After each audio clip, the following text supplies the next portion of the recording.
Over the last 5 years, I've grown my auto detailing business to consistently make over $1,000 a day washing cars. And if I had to start from absolute zero again in 2026, with no clients, no brand, and no reputation, I know exactly what I'd do differently. In the next 10 minutes or so, I'm going to condense my 5 years of experience into a super simple guide that you can copy, whether you're just starting out, you've been at it for a couple years, or you've moved into a shop.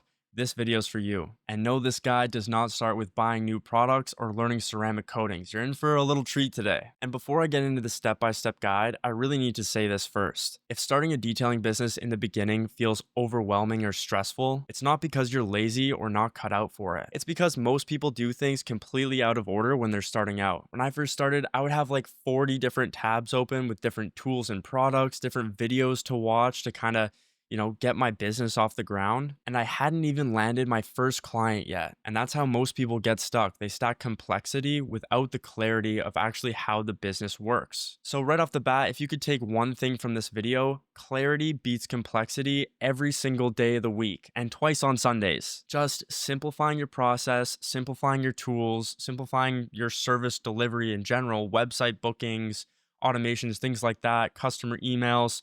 Simple, stress-free. You know how the system works in your head. You don't want it to be too complex, okay? Simple makes money. And if I started all over again today, the first place I would start isn't buying tools or learning how to do ceramic coatings. It's my business name. And to be honest with you, your brand really isn't about being cool. It's about being easy to understand and easy to trust. These are kind of the two things clients think about when they're first looking at your business and looking if that's the business they want to go with when, booking their detailing appointment. So here's 3 tips for you when deciding your business name. Tip number 1 is it has to be SEO friendly, which means search engine optimization friendly. For example, my business, North Van Detailing, obviously I live in North Vancouver, and my business services North Van or North Vancouver. So people that are in the market in my area for a detailing service, they might type in North Van Auto Detailing, North Van Car Cleaning, North Van Car Wash, and my business is gonna pop up. The second thing is location based, which is also like kind of SEO friendly because we are a local service business. But having some sort of abbreviation in your name or some sort of location attribute really connects with your clientele. And it definitely helps you rank higher too in the SEO section. And tip number 3 here is it has to be slightly different from your competitors. Right now on Google, you could type in auto detailing near me, and you'll see a big list of other detailers in your area and scan their business names. Try and pick something that's unique away from their business names. You don't want to get confused. You want to differentiate yourself in the marketplace. And it doesn't have to be too fancy. You also don't want a name like Super Wash Soap Bubble Detailing or something silly like that. Something clean and easy to remember. Nothing fancy. After coming up with some ideas for your name, I would run something I call the 3-check rule. Thing number 1 is, can I find it on Google? Is there anybody else that has this business name already? Check number 2 is the domain name available? I'm not talking about a .ai or .soap or something like that. .com or .ca if you're in Canada. And then finally, is the Instagram username available? This is super important if you're ever planning on running ads or posting content on Instagram. You want to keep it pretty professional and have the same kind of username or handle across all platforms, including your domain, and avoid things like underscores, periods, or hyphens. If your name passes these 3 checks, we're moving forward. And remember, you don't need Nike level branding here. You just need to be recognizable in your area so you can build a reputation and start getting consistent clients. This next step is where a lot of new detailers accidentally kill their bookings. You might be thinking, how do they do that? Well, it's their service offerings, their service packages. There's gold packages, there's bronze, silver, gold, platinum, diamond, executive, super deluxe, combo, supreme. So confusing. Absolutely no client looking at your website is going to know what that means or what's included in it unless they spend like 5 minutes looking through your fat ass description, okay? If I was starting today, I would offer these 3 services and that's it. Super simple here, guys. Interior detailing, exterior detailing, interior exterior detail. 3 services. So simple. Does someone want their inside of their car cleaned? Do they want the outside of the car cleaned? Or do they want both cleaned? Simple as that. The fewer decisions someone has to make on your website, the faster that they book into your schedule and make a decision to go with you. Bottom line here is simple services kill friction, and friction kills momentum. Now let's talk about the pricing, because that's where a lot of fear comes in, right? And pricing isn't just math, it's psychology too. Sometimes if you price too low, people don't think, oh my God, what a great deal. They think, why is it so cheap? There's kind of two sides of the coin, right? Like cheap prices signals inexperience, and then the other side of the coin is premium prices require trust. So what I would do to find my starting prices is get every single mobile detailer or whoever your direct competitor is, right? If you're mobile, collect, 10 business websites from mobile detailers in your area or as many as you can find. And if you're a shop, do the same thing, but only for shops. You want to get the most accurate pricing given your specific business model as much as possible. Once I have their services pull up, I would try and find an average price for every single service they offer, given the interior, exterior, and interior, exterior services. And once I have the average price of every single size vehicle, I would take a look at my website, my branding, my general appeal online, and I would adjust my prices compared to the average in the market. So say for example, I didn't have a lot of website creation or graphic design experience. I didn't have a lot of customer photos or customer reviews. I was literally just starting out. I would probably price about maybe 15% lower, 20% lower than the average for those services just to get the ball rolling. If I was to start today all over again with no reputation, no computer skills or anything like that, that's probably what I would do. I would find the cheapest website builder ever. I would make a Google listing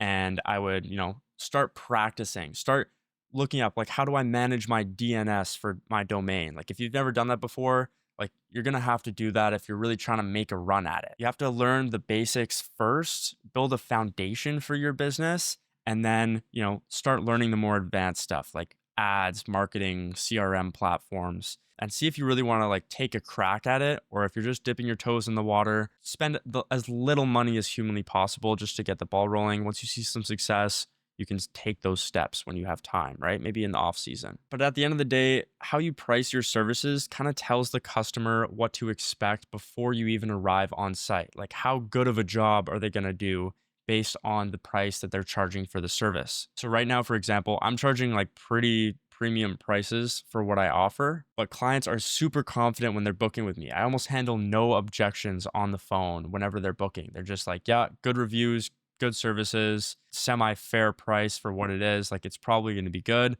And then they're stoked when the service is done and majority of them come back. And once you kind of get your first jobs, or maybe you've been at it for a while, you can kind of see like what services take longer and what type of mess takes longer.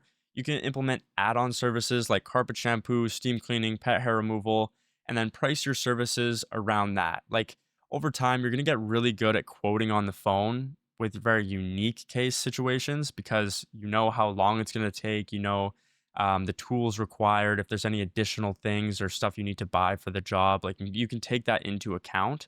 But these are just like starting prices, right? It's like, okay, we have our prices. Maybe we have a little website popping up. Okay, how do we actually get clients? So the main platform that I would start on today is Google My Business. You probably heard this a million times, but it's not Instagram, it's not TikTok, it's not Google Search Organic, Google My Business. These leads are going to be the most high intent leads humanly possible besides, maybe Google Search Organic, but even still, people usually click on the Google My Business section when they're deciding to check out a business, call them, etc. And you don't have to go out and learn a whole new thing like social media to get clients. Remember what I said in the beginning, simple beats complexity? This is kind of what I'm talking about. Like people will be like, oh, I know a detailer who has, 100,000 followers on Instagram and he's rolling in it. Of course he's rolling in it. He's been in business for 15 years and he's obviously got some juice on TikTok. It doesn't mean you have to sit down for 3 weeks, learn how to make a good TikTok and get like 5K views because you're not going to make any money from that. Like you gotta think about where clients are searching for the service and actually have money to buy your service. And then start building that, start getting reviews. This is your number one free lead source when you're starting out. And how I'd execute this Google business listing is add some really clean photos to your Google business profile and make sure the one at the very front is the nicest photo humanly possible because that's going to be the one that kind of pops up, beside your logo. Also, make sure all your info is accurate and you have a really good SEO optimized description. I actually have a free video on YouTube if you want to check it out, just going over how to do your Google My Business. It's not the most up-to-date info, but it has the majority of what you need to do if you're just starting out. Next step here is going to be getting your first 3 to 5 Google reviews just to put you on the map, just to make sure Google knows you exist, right? And you can get these from friends, family, people that trust you. And if you know any people that are local guides on Google reviews, okay, like if someone is doing a lot of Google reviews, they actually get a local guide badge. And that just juices your business profile. Also, when people do leave reviews, I would highly recommend you prompt them to write like a paragraph about your business and include some photos of the final product once they're done. So like photos of their clean car, etc. Those will just boost your profile so much more than just leaving a 5-star review with no description. And over time, once you start to stack Google reviews, those will sell for you when you're not even there. All it is someone clicks your business profile, they see your 5-star reviews. Maybe they'll look just to make sure they're legit reviews. And then they'll click to your website, see your services. Wow, simple services. This is great. Oh, I want that one. Click, book now. You have online booking. Click book, fill out the form. Any questions you need, you get a text to your phone. Bam, customer booked in, auto confirmed, auto appointment, like confirmation emails, text, reminders, Google review requests. Mwah. It's simple, guys. And honestly, here's the truth. People judge you before they book, right? They'll judge your website, they'll judge your general appeal, they'll judge your reviews. So I would definitely make sure to look the part. For example, like when you first meet your client, like make sure you have a nice clean shirt on or like a jacket like this, little slick jacket, right? Some consistent colors as well. I really like having an all black outfit. I have white shoes too. Kind of, I don't know, that kind of looks clean. And I have this little logo here. I usually wear a hat with my logo on it as well when I'm working. And in the summer, you can get t-shirts, collared t-shirts that are like super breathable. But you also want a clean setup. You don't want just a van packed full of crap that's super dirty or a disorganized shop if you're in a shop. When you show up looking professional, people trust you more, complain less, and justify your pricing in their own head. Like you pull up there, you're looking sharp. All your towels are folded. You pull out your air hose from a reel that's mounted to the back of your thing. Like the guy's like, okay, this guy's cleans thousands of cars. I know I can trust this guy with my car keys. He's not gonna drive away with the car and he's gonna do an awesome job. And they almost feel obligated to tip at the end because of how dialed you are, right? They don't wanna be like a bad client. Like just the other day, for example, I was working with one of my employees. He had a nice jacket on, same as me, all black. We both shook the client's hand as she came out. We were doing her landscaping company's fleet work trucks. And about halfway through the job, she comes out with like 2 mugs, a china like milk thing, some sugar, and homemade cake for us. And I was like, oh my gosh, thank you so much. Brilliant. Tell me another trade where you're going to get homemade cake and coffee delivered to you as you're working. Just saying. Okay, so how does this stuff all connect? So you have a clean brand that builds trust, simple services to make booking easy, proper pricing that builds confidence among your clients, Google reviews that bring inbound leads and generate some trust with your clients, and a professional appearance that drives referral. Each piece there kind of supports the next, and this is how you build momentum without burning yourself out. This is a really good business foundation, and everything is super simple that it compounds really fast. So if you're starting an auto detailing business in 2026, don't try to do everything at once. Do fewer things, but do them correctly. Building a bulletproof business foundation at the start sets you up for scaling later on. You have to build trust in your business and some reputation before you start scaling. It's like you're playing a new game for the first time, and instead of going through the tutorial where, it shows you all the controls, it shows you the mechanics of the game, you just skip through and play ranked with like the top 500 people in the world. Like you're going to get destroyed. And if you're in North Van and you're watching this video and you're a detailer, sorry buddy, because I'm coming for you. It's game over. And if you're past this beginner stage, maybe you're making like 2 to 3, 5K a month and you're trying to hit those consistent 10K plus months. Maybe you need an updated website, or maybe you don't have a website. Maybe you've kind of fiddled around with agencies doing the marketing for you, or if you've run your own, boosted posts or Facebook ads. I'm here to help, and so is Henry from Rinse Lab. We've partnered up to launch the Auto Detailing Masterclass, and that started up recently. We have about 7 people in there right now. We do have a monthly option and an annual option, so If you want to check it out, we teach you how to do everything. We have a CRM system with a website template, automations, all that jazz in our school community. So everybody's in there trying to grow, and we do weekly calls, etc. No pressure on joining, but thought I'd drop it in there. Links below if you want to go directly to the page, or you're more than welcome to hop on a call with me. You can chat about your business, see if it's a good fit for you. And if this video helped you out, subscribe, hit the like button, and comment down below if you have, any questions about your detailing business, or I kind of want to hear more about your guys' stories. I know a lot of you guys are lurking around. A couple new comments recently, which I really appreciate you guys dropping in there. But yeah, this is how you win long term, starting a good foundation, scaling with systems, promotions, ads, social media. And in this industry, this can open so many doors for you. It's not even funny. Like Henry with Rinse Lab was on track to hit 700K in his detailing business. And I'm pretty sure he hit upwards of 100K in 1 month in his detailing business. Possibilities are endless, people. If you've made it this far, possibilities are endless. Like, comment, subscribe, and I will see you in the next video. New Instagram as well in the comments below. Okay, new Instagram. Catch you guys later. Peace.